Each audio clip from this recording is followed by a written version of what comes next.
گفتگو کرے اور وہ اپنے آپ کو بار بار مظلوم ثابت کرنے کی کوشش کرے، وہ بار بار اپنے زخم دکھائے تاکہ وہ قابل رحم قرار پائے، تو یہ باتیں ایک مومن کو، ایک مسلمان کو، اللہ کے ایک بندے کو ذرا زیبا نہیں دیتی، ذرا اچھا نہیں لگتا۔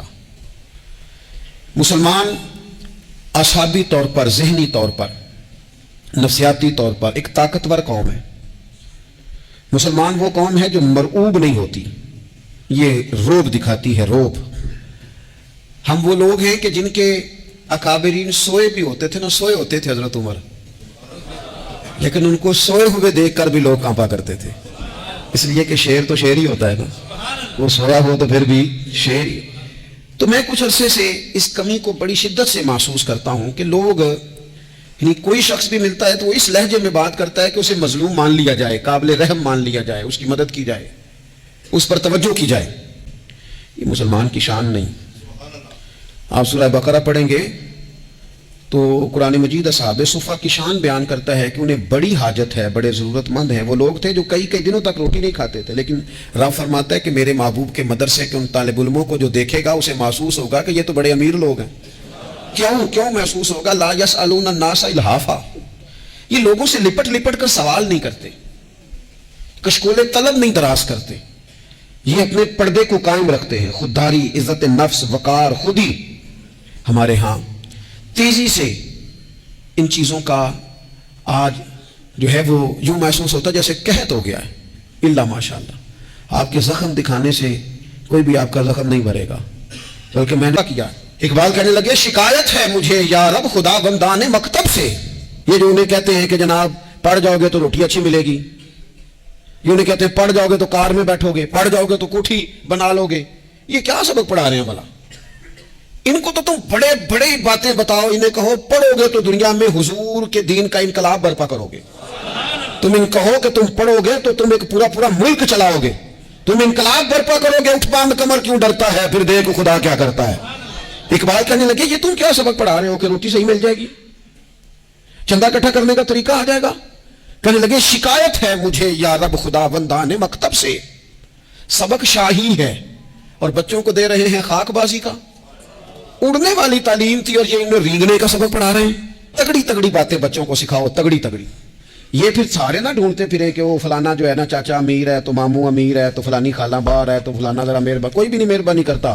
مہربانی جب بھی کرتا ہے یا خدا کرتا ہے یا مدینے والے محمد مصطفیٰ کرتے ہیں۔ کبھی بچوں کو دیکھیں حضرت لقمان اپنے بیٹے کو کیا کہتے ہیں، کہتے ہیں یا بنی اقم الصلاۃ وامر بالمعروف وانہ عن المنکر۔ حضرت لقمان اپنے بیٹے کو سمجھاتے ہیں، کہتے ہیں اے بیٹا نماز قائم کرنا، لوگوں کو بھلائی کا حکم دینا، برائی سے منع کرنا، وَاصْبِرْ عَلَىٰ مَا أَصَابَكَ، اور جب مصیبت پہنچے تو صبر کرنا، ادھر ادھر رونا دھونا نہ کرنا۔ نماز پڑھنا، بھلائی کا حکم دینا، برائی سے منع کرنا، اور اگر کوئی مصیبت پہنچے تو اس پر صبر کرنا۔ کتنے کام ہو گئے؟ 4۔ ایک نماز پڑھنی ہے، ایک بھلائی کا حکم دینا ہے لوگوں کو، ایک برائی سے، اور اگر کوئی مشکل آئے تو کیا کرنا ہے؟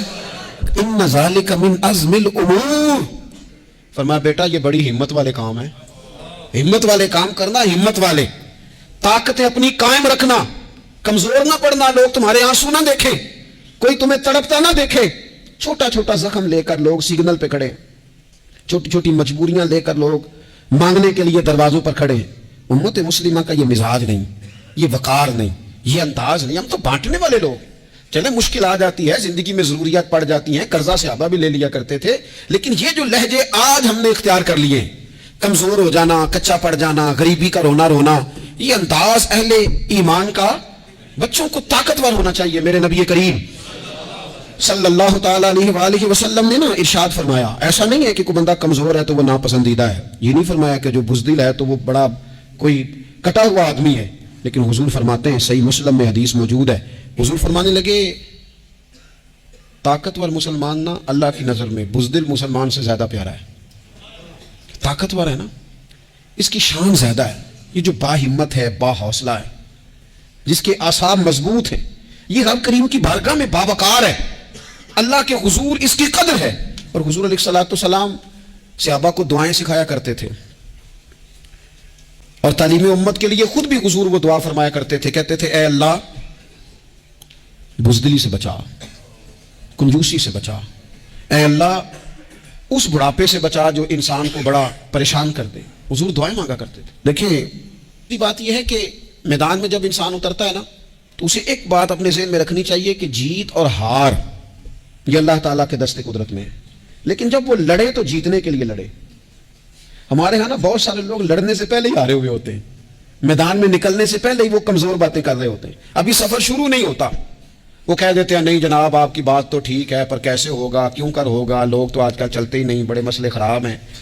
اور پھر کچھ لوگ ایسے ہیں جن کی باتیں سن کر بندے بیک گیئر لگا لیتے ہیں، اور میں نے دیکھا باتیں کرنے والے وہیں رہتے ہیں اور کام کرنے والے کہاں سے کہاں چلے جاتے ہیں۔ یہ یقینی نہیں کہ جیتیں گے، لیکن جب میدان میں اترے نا تو پھر ہمیشہ جیتنے کے لیے اترے۔ کوشش کریں کہ میں نے اس انداز میں نکلنا ہے کہ میں نے نہ جیتنا ہے۔ حضرت مولا علی شیر خدا کرم اللہ تعالیٰ وجہ الکریم سے کسی بندے نے پوچھا حضور آپ ہر میدان میں کامیاب کیوں رہتے ہیں؟ فرمانے لگے جیت ہار تو رب کریم کے دست قدرت میں ہے، لیکن جب میں اترتا ہوں نا میدان میں تو میں دشمن دیکھ کے پہلے ہی فیصلہ کر لیتا ہوں کہ میں نے اس کے پیٹ میں خنجر مارنا ہے کہ گلے پہ، میں جیتنے کے لیے میدان میں اترتا ہوں۔ تو آپ دیکھ لینا دیواریں ہلتی رہتی ہیں اور در کانپ جاتا ہے، علی کا نام سن کر اب بھی خیبر کانپ جاتا ہے۔ کیوں کہ کہتے ہیں میں ذہن بنا لیتا ہوں کہ میں اسے کاٹ کے لاؤں گا، میں ڈرتا اور سہمتا ہوا میدان میں نہیں اترتا۔ ذہن ہوتا ہے کہ آج لڑوں گا تو جیتوں گا، آج میں دیکھیں میں کیا کرتا ہوں۔ حوصلہ نہیں پیدا کر پا رہے بچوں میں، کچھ بچے بھی اللہ خیر کرے عزم و ہمت والے لوگوں کے پاس بیٹھتے نہیں، اور دوسرا ہم اپنے بچوں کا کسی کو آئیڈیل بھی نہیں بننے دیتے۔ بچے کسی کا نام لیتے ہیں تو ہم کہتے ہیں پتر چھاڑ پرا، یہ دور ہی نہیں ہے۔ ہم کوئی ایسا ذوق، کوئی مزاج، کوئی طبیعت بھی مضبوطی ذہنی طور پر مضبوط کب ہوتی ہے؟ جب انسان اخلاقاً مضبوط ہوتا ہے، اس کی طبیعت وزادار ہوتی ہے، اس کا مزاج اسے مضبوط کرتا ہے۔ آپ ایک حدیث دیکھیں ترمذی میں موجود ہے، حضور علیہ الصلوۃ والسلام نے فرمایا جب اللہ تعالیٰ نے زمین کو پیدا کیا تو زمین ہلنے لگی، تو اللہ نے پہاڑوں کو میخے بنا کر قلعے بنا کر زمین میں لگا دیا تو زمین ٹھہر گئی۔ فرشتے فوراً عرض گزار ہوئے کہ مالک تیری سب سے طاقتور مخلوق یہ پہاڑ ہے؟ فرمایا نہیں، لوہا جو ہے نا وہ پہاڑوں سے بھی طاقتور ہے، کیونکہ لوہا پہاڑ کو کاٹ دیتا ہے۔ یا اللہ پھر لوہا سب سے طاقتور ہے؟ فرمایا نہیں، آگ اس سے بھی طاقتور ہے۔ کیا آگ سب سے طاقتور ہے؟ تو فرمایا نہیں، پانی بھی ہے۔ کیا پانی طاقتور ہے؟ فرمایا ہوا بھی ہے، جو پانی کا رخ پھیر دیتی ہے۔ مسلمانوں خدا را اس سے بڑا ذوق نہیں ملے گا۔ میں طاقتور ہونے کا طریقہ بتا رہا ہوں۔ ہمارے ہاں لوگ سمجھتے ہیں کہ میں بولتا زیادہ ہوں اس لیے میں طاقتور ہوں، میرے پاس اسلحہ زیادہ اس لیے میں یہ دیکھو حضور نے بتایا طاقتور کون ہوتا ہے۔ یا رسول اللہ پتھر پہاڑ طاقتور ہے؟ تو فرمایا نہیں، ان پر تو لوہا ہے، لوہا طاقتور ہے، نہیں اس پر تو آگ ہے، آگ طاقتور ہے، نہیں اس پر تو پانی ہے، پانی طاقتور، اس پر تو ہوا ہے۔ تو حضور پھر مہربانی کریں بتائیں طاقتور کون ہے؟ تو یہ دیکھو نا، یہ یاد رکھو نا، یہ کائنات کے سب سے بڑے حکمت والے محبوب کی بات یاد رکھو نا۔ حضور فرمانے لگے سب سے زیادہ طاقتور وہ مومن ہے جو سیدھے ہاتھ سے صدقہ دیتا ہے اور دوسرے کو پتہ بھی نہیں لگنے دیتا۔ اس ہاتھ سے صدقہ دیا اور اس ہاتھ کو پتہ، جس میں یہ اخلاقی طاقت آ جائے نا کہ اللہ کے راستے میں دے کر پھر اسے چھپانا آ جائے، وہ بڑا طاقتور آدمی ہے۔ میں یہ سب سے بڑا طاقتور ہے جس نے اپنے رب سے راز نیاز شروع کر لیے، اللہ کے راستے میں دیتا ہے پھر کسی کو خبر۔ یہ کون سی طاقت ہے؟ یہ روحانی طاقت ہے، یہ اخلاقی طاقت ہے، یہ کردار کی طاقت، یہ سوچوں کی طاقت ہے، یہ آپ کے مزاج کے بلند ہونے کی طاقت ہے۔ لیکن اگر مسجد میں ٹائلیں لگوا کر بھی ایک ٹائل پہ نام لکھوا لیا ہے، اگر کہیں تعاون کر کے بھی کہا میرا ذکر کرو، کوئی خدمت کر کے کہا میرا نام لو، پھر آپ کمزور ہیں، پھر آپ طاقتور نہیں ہیں، پھر آپ نے بزدلوں جیسا کام کیا، پھر آپ نے وہ رنگ اختیار کیا ہے جو شاید آپ کو ذہنی طور پر بڑی کوفت میں مبتلا کر۔ تو اعصابی طاقت، اعصابی قوت، آپ دیکھیں حضرت صدیق اکبر رضی اللہ تعالیٰ عنہ، حضور نے تربیت کی تھی نا۔ میں ذمہ داری سے کہتا ہوں کہ تعصب کی عینک نہ کسی نے پہنی ہو، ورنہ کائنات میں عشق کی داستان ختم ہو جاتی ہے جناب صدیق اکبر پر۔ جو پیار انہوں نے مدینے والے محبوب سے کیا ہے کوئی کر ہی نہیں سکتا۔ اور ہر وقت کی جدائی، ہر وقت کی، یعنی بیٹھے بیٹھے نا حضور کے وصال کے بعد بیٹھے بیٹھے حضرت صدیق اکبر اٹھ کے نا تو ایک رستے پہ چلنا شروع ہو گئے۔ کسی نے پوچھا ابو بکر کہاں جا رہے ہو؟ کہنے لگے یار ایک دن نا محبوب 2-3 دن کے لیے کہیں گئے تھے، اس رستے واپس آئے تھے، جنہاں دے دل بر جانی وچھڑن کون روئے پھر تھوڑا، یہ سب روگاں دا روگ محمد جس دا نام وچھوڑا. پریشان ہوں تو دل کر رہا ہے پتہ نہیں یہاں سے آ نہ جائیں. اتنا زیادہ محبوب کی غلامی اور نبی پاک کی محبت کا ذوق, لیکن اعصابی طور پر مضبوط کتنے تھے. حضور کے وصال کے بعد جس بندے نے اپنے پروں کے نیچے پوری امت کو سنبھال لیا ہے نا, اس کا نام بھی ابو بکر صدیق ہی ہے. ایسے ایسے سنبھال لیا, سب سنبھال, دکھ سب سے زیادہ لیکن سنبھالا. کوئی زکوٰۃ کا منکر پیدا ہو رہا ہے, کوئی ختم نبوت پہ حملہ کر رہا ہے, کوئی کچھ ہو رہا ہے, کوئی کچھ ہو رہا ہے. ابو بکر صدیق نے فرمایا سارے لشکر روانہ کرو. جہاں جہاں حضور نے فرمایا تھا جہاد کرو, فرمایا جو ایک رسی بھی زکوٰۃ کی نہیں دے گا وصول کریں گے. لوگوں نے کہا حضور حالات بڑے اور طرح کے ہیں, کیسے کام چلے گا. حضرت عمر جیسے دلیر بندے بھی کہنے لگے جناب یہ نظام کیسے چلے گا. تو ابو بکر صدیق فرمانے لگے عمر تجھے تیری ماں روئے, تو بڑے مضبوط مزاج کا تھا, یہ مجھے کیا پیغام دے رہا ہے. فرمایا عمر یاد رکھ اگر میں مدینہ منورہ میں اکیلا بھی رہ گیا اور جنگل کے درندے میرا آ کے گوشت بھی نوچ کے لے گئے تو پھر بھی میں ان اصولوں پر کھڑا رہوں گا جن اصولوں پر مدینے والے رسول نے مجھے کھڑا کیا ہے. ذرا گنجائش نہیں, ہم یہاں سے مضبوط لوگ ہیں, یہاں سے ذہنی بلندی, ذہنی پختگی, یہ حسن ہے زندگی کا. یہ کیا بات ہوئی, پرسوں فیصلہ کوئی اور تھا, سویرے پروگرام کوئی اور بن گیا. کل فلانے کا مرید تھا, آج مجھے فیض نہیں ملا, ادھر جا رہا ہوں. پرسوں فلانے کو استاد بنا بیٹھا تھا, آج میرا پروگرام بدل گیا ہے. کل میری سوچیں اور تھیں, آج میری سوچیں اور ہیں. جو قوم ساری زندگی تعین ہی نہ کرے وہ کام کیسے کرے گی. جو رستے کا آغاز ہی نہ کرے وہ منزل پر کیسے پہنچے گی. تو کمزور باتوں سے نکلیں, بزدلانہ سوچوں سے باہر آئیں, طے کریں زندگی میں یہ کچھ ہم نے کرنا ہے. میں نے کہا ہے نکلے میدان میں جیتنے کے لیے, پھر رب کی مرضی ہے, پھر اللہ کی مرضی ہے. ساری زندگی صحابہ پر قرض رہا, قرضے بھی رہے, خدمتیں بھی ہوتی رہی, جہاد بھی ہوتے رہے, ڈیوٹیاں بھی ہوتی رہی, سارے کام ہی ہوتے رہے. ہمارا یہ مزاج ہے ایک دو کھا گیا ہے ساری خوشیاں ہی گئیں, بس سارا کچھ ختم کر بیٹھتے ہیں. تو تھوڑی سی نا مضبوط دیکھیں. اچھا یہ حضرت ابو بکر کا حال ہے, تو جناب عمر کی کیفیت کیا ہے. کلمہ پڑھتے ہی حضرت عمر نے فرمایا یا رسول اللہ جب آپ سچے, قرآن سچا, اسلام سچا, تو چھپ کے نماز پڑھنے کا کیا مطلب ہے. فرمایا ابھی تعداد ہی کوئی نہیں, 40 تو مسلمان ہیں. عرض کی حضور مہربانی کریں نا, آپ صرف اجازت دیں. 20 لوگوں کی صفیں بنا دی گئیں, ایک صف کے آگے حضرت عمر ہیں, ایک صف کے آگے حضرت امیر حمزہ ہیں. جناب عمر کہنے لگے چونکہ آپ اللہ کے رسول ہیں تو لہذا نماز بھی آج اللہ کے گھر میں پڑھی جائے گی. تو حضرت عمر بیت اللہ شریف کے بیچ کھڑے ہو کے نعرہ لگاتے ہیں, فرماتے ہیں میں عمر ہوں, تم مجھے بھی جانتے ہو, میرے باپ کو بھی جانتے ہو, تم میرا قبیلہ بھی جانتے ہو, میں نے پڑھ لیا ہے محبوب کا کلمہ. اب جس نے بچے یتیم کرانے ہو اور اپنی بیوی بیوہ کرانی ہو وہ آئے اور مجھے روکے.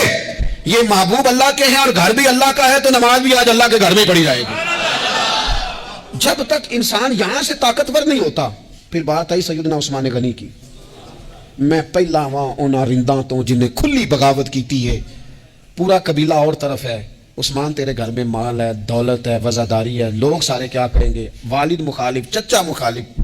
حضرت عثمان غنی جیسے آدمی کو پکڑ کے باندھ دیا گیا گھر میں.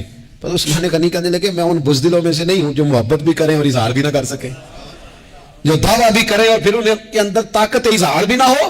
فرمایا تم جتنا باندھ سکتے ہو باندھ لو, تم اپنی دولتیں, حکومتیں اور اپنا جاہ و جلال سنبھال کے رکھو, ہم نے تو غلامی کا فیصلہ کر لیا ہے.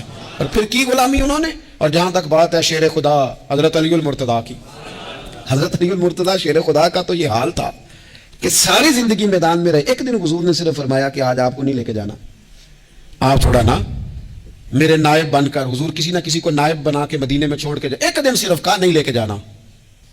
تو حضرت مولا علی رونے لگے, کہنے لگے حضور میں بچوں کے بیچ رہوں, عورتوں کے بیچ رہوں, میری تلوار کو زنگ لگ جائے گا. حضور مجھے تو گھوڑے پہ بیٹھنا پسند ہے.